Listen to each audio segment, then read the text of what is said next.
तो hello friends. तो यार आ गए हैं देखो बैच के साथ, और इंडियन पॉलिटी स्पेशल बैच है ये आपका। और आ गए हैं बहुत जल्दी हम इसके लिए, तो जुड़ जाइए चैनल के साथ। और देखो यार 50-100 व्यूज़ के लिए नहीं आया हूँ, ज़्यादा से ज़्यादा लोगों तक शेयर करो, ज़्यादा से ज़्यादा लोगों तक पहुँचाओ। और यार हर एग्ज़ाम की तैयारी हो जाएगी, एपीएफसी की तैयारी हो जाएगी, एनफोर्समेंट ऑफिसर की हो जाएगी, सिविल सर्विस के प्रीलिम्स तक की आराम से बेहतरीन तैयारी करेंगे इस बैच में। ठीक है, इंडियन पॉलिटी स्पेशल बैच है ये हमारा। ठीक है, मतलब हम हर एक के लिए स्पेशल कर रहे हैं। हिस्ट्री भी स्पेशल होगा, पॉलिटी भी, जो भी चीज़ पढ़ाएंगे स्पेशल का मतलब है बेस से उठकर और डीप तक पढ़ाएंगे पूरा। ठीक है, तो चलिए शुरू करते हैं। तो एक ब्रीफ ओवरव्यू लेते हैं, क्योंकि यार देखो स्टार्टिंग 1773 के रेगुलेटिंग एक्ट से होती है, लेकिन उससे पहले हमें ये जानना होता है कि यार रेगुलेटिंग एक्ट बनाने की नौबत क्यों आई। ठीक है, तो उसी में हम थोड़ी सी बात करते हैं। तो देखिए बात है आपके 1700 की बात है आपकी, बंगाल की मैं बात कर रहा हूँ 17th सेंचुरी की, यानी 1700 के टाइम से। उस टाइम देखिए बंगाल में क्या था, कैपिटल बंगाल की जो थी वो ढाका थी।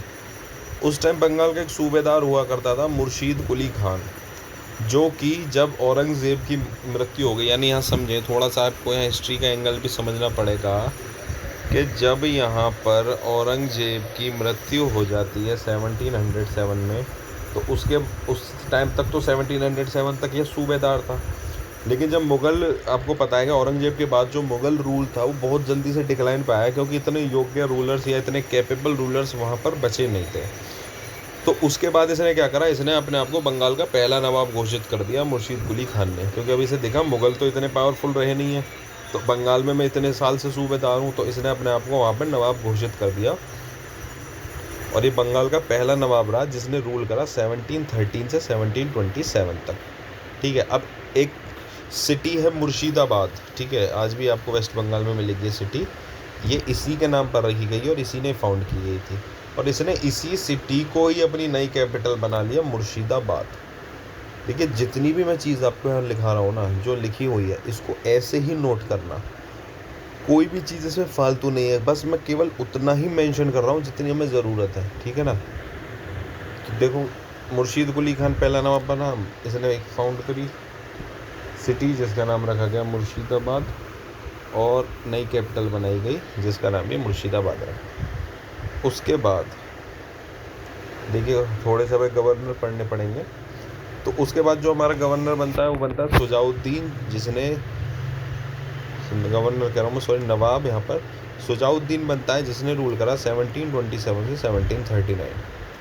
उसके बाद सरफराज खान बना हमारा नवाब बंगाल का, जिसने 1739 से 1740 तक शासन करा। लेकिन उसके बाद क्या हुआ, 1740 में युद्ध लड़ा गया, बैटल ऑफ घेरिया, क्योंकि ये जो था अलीवर्दी खान, ये नवाब बनना चाहता था, लेकिन ये नवाब बन नहीं पा रहा था। किसकी वजह से? सरफराज खान की वजह से।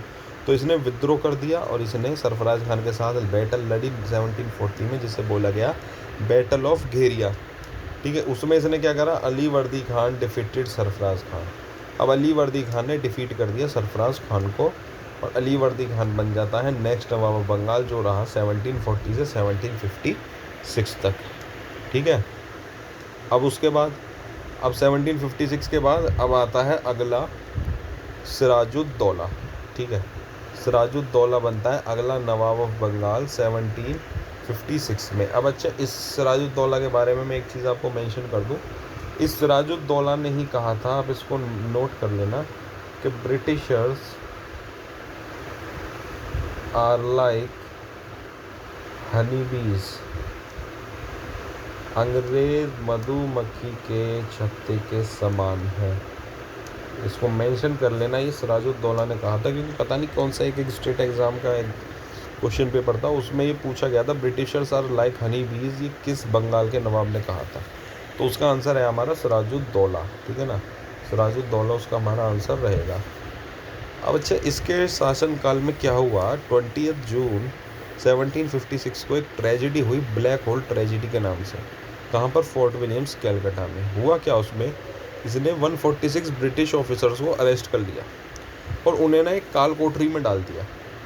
ठीक है ना। वहाँ ना उन्हें खाना दिया ना पानी दिया, बिल्कुल अंधेरे कमरे में काल कोठरी में डाल दिया, इसलिए इसका नाम रखा गया ब्लैक होल ट्रेजेडी। और जब 2-3 दिन तक उसे बंद रखा है, अब जब 3 दिन बाद वो खोला, 2-3-4 दिन बाद जब, तो उसमें से 123 जो थे वो डाइड हो चुके थे, मर चुके थे 123 ऑफिसर, केवल 23 ऑफिसर ही जिंदा निकले। अब उन्हीं जिंदाओं में से एक था विलियम हॉलवेल। इसने ही इस पूरे घटनाक्रम का जिक्र किया था, विलियम हॉलवेल ने। William Holwell was one of them. उसने ही ये सारी चीज़ बताई ब्रिटिश गवर्नमेंट को।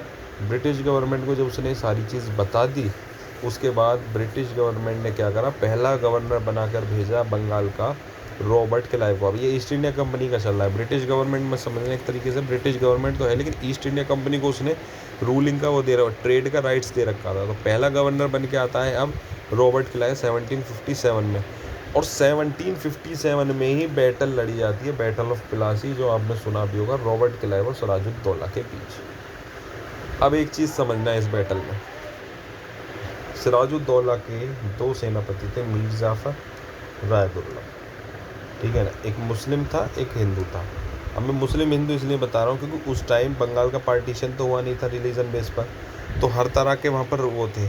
तो हिंदू मुस्लिम जो थे बिल्कुल यूनिटी के साथ, वो तो आज भी है, लेकिन उस टाइम भी हिंदू और मुस्लिम एक यूनिटी के साथ लड़ते थे किसी भी बैटल फील्ड में।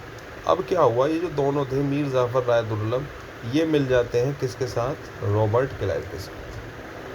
अब ये रॉबर्ट क्लाइव के साथ मिल जाते हैं और रॉबर्ट क्लाइव इन्हीं की मदद से डिफीट कर देता है और मार देता है किसको, सिराजुद्दौला को, ठीक है ना, सिराजुद्दौला को, ठीक है।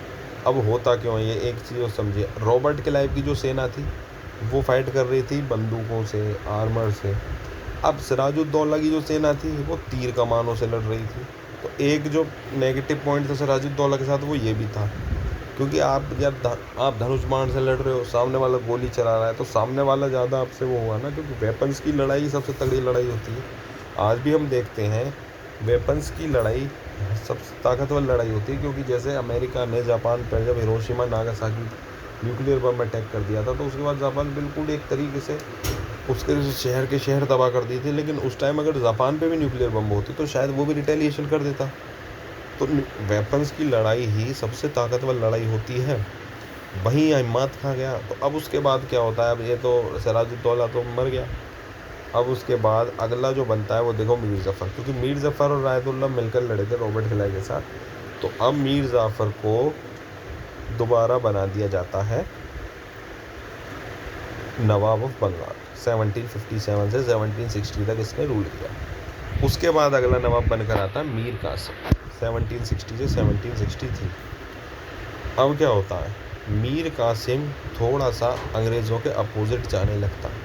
ये इनकी बातें सुनना कम करता है और अब अंग्रेज़ समझ जाते हैं कि ये भी हमारे साथ विद्रोह ना कर दे, इसलिए वो क्या करते हैं, इसको हटाकर दोबारा ले आते हैं मीर जाफ़र को।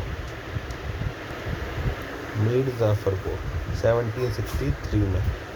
अब क्या होता है उसके बाद, 1764 में एक बैटल लड़ी जाती है जिसे हम पढ़ते हैं battle of Buxar. Battle of Buxar अब ये किस किस के बीच में लड़ी जाती है, शाह आलम सेकंड जो उस टाइम मुग़ल एम्परर था, मीर कासिम जो नवाब बंगाल का हटाया गया था, और शुजाउद्दौला जो नवाब था अवध का। देखिए इन चीज़ों को आप मेंशन कर लेना। अवध का नवाब था, नवाब ऑफ अवध इज़ शुजाउद्दौला, और शाह आलम सेकंड उस टाइम मुग़ल एम्परर था, ठीक है ना। इनके बीच में लड़ा जाता है युद्ध। और ईस्ट इंडिया कंपनी की तरफ से, अंग्रेज़ों की तरफ से कौन था, हेक्टर मुन्नो। तो हेक्टर मुन्नो की सेना डिफीट कर देती all of them, and the reason is same. ये फिर धनुष बाण से लड़ रहे थे और वहाँ से गोली से, बंदूकों से, आर्मर से फाइट हो रही थी। और जैसा मैंने बोला, वेपन्स की लड़ाई में जिसके पास सबसे ज़्यादा सक्सेसफुल वेपन्स हैं, ताकतवर वेपन्स हैं, उसकी जीत लगभग तय हो जाती है। मैं नहीं कह रहा हर बार होगी, लेकिन लगभग तय हो जाती है, ठीक है। तो वही हुआ यहाँ पर। अब 1765 में यानी 1765 में एक ट्रीटी साइन हुई इलाहाबाद की, ट्रीटी ऑफ इलाहाबाद। किस किस के बीच में? रॉबर्ट क्लाइव और शाह आलम शुजाउद्दौला के बीच में। और उसमें क्या हुआ? ट्रीटी ऑफ इलाहाबाद में क्या होता है, उसमें ये साइन की गई कि अब तुम हम पर कभी हमला नहीं करोगे, बदले में हम तुम्हें पेंशन देंगे और हम तुम्हारा पेंशनर रहोगे, हम तुम्हें आजीवन पेंशन देते रहेंगे उसके लिए। तो अब कोई अटैक नहीं होगा, शांति होगी।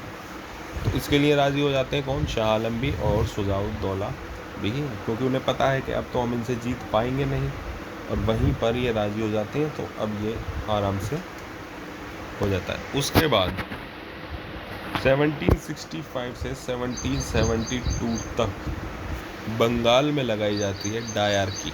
अब डायरकी क्या है? देखो यार, इसको थोड़ा समझना।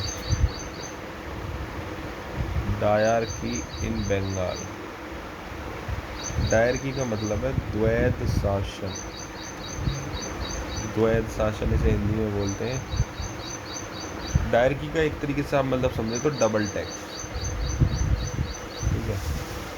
डबल टैक्स, आपको सरकार को एक टैक्स की बजाय दो डबल टैक्स देना पड़ेगा। यानी आपको एक तरीके से आप समझिए, आप किसी स्टेट में रहते हैं तो आपको सिटी का अलग टैक्स देना पड़ेगा, स्टेट का अलग टैक्स देना पड़ेगा। जैसे अब आज की डेट में समझिए तो हम स्टेट में अलग टैक्स दें और सेंटर में अलग, तो ये होता है डबल टैक्स। अब इस पीरियड को बोला गया है इंडियन हिस्ट्री में लूट ऑफ इंडिया, जहाँ बंगाल आपको पता है हमारा इंडिया का सबसे रिच स्टेट था।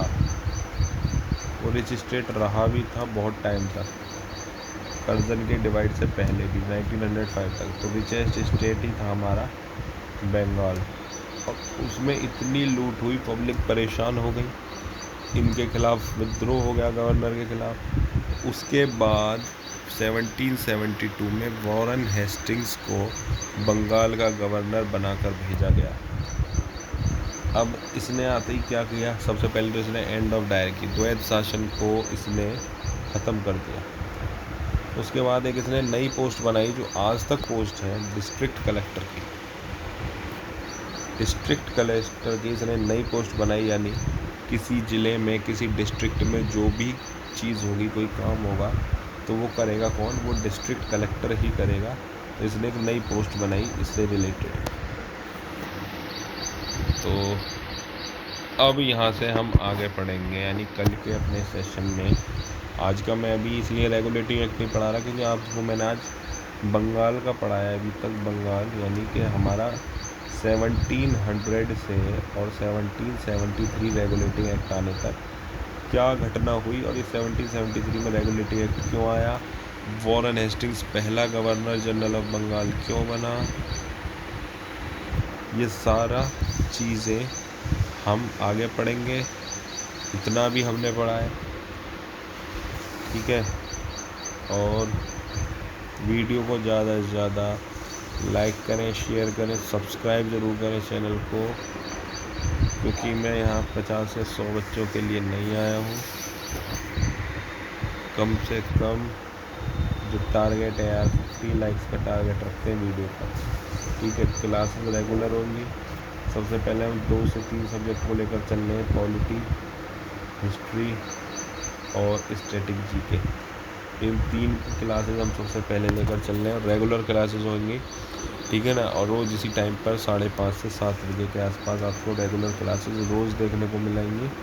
तो चैनल को सब्सक्राइब करें, वीडियो को ज़्यादा से ज़्यादा शेयर करें, लाइक करें, कमेंट करें। मिलते हैं नेक्स्ट वीडियो में, तब तक के लिए thank you, have a nice day.